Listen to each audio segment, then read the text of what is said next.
Welcome to AK1 TV news.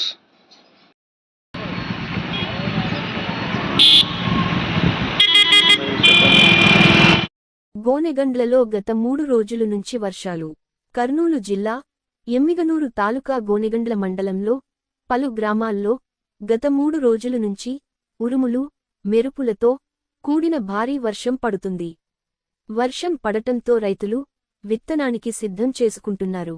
మరి కొందరు రైతులు పత్తి, వేరుశెనగ విత్తనాలు వేసుకుంటున్నారు. రైతులు వర్షం రావడంతో సంతోషం వ్యక్తం చేస్తున్నారు. ప్రభుత్వ అధికారులు స్పందించి రైతులకు సబ్సిడీ విత్తనాలు, ఎరువులు అందించాలని రైతులు డిమాండ్ చేస్తున్నారు.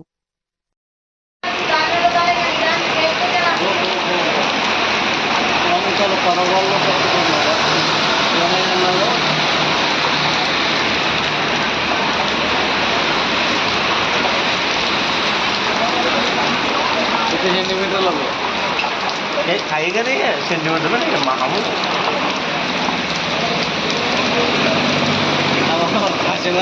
దాల్వా 12 సెంటీమీటర్లు వాన పడింది. కాసింగారు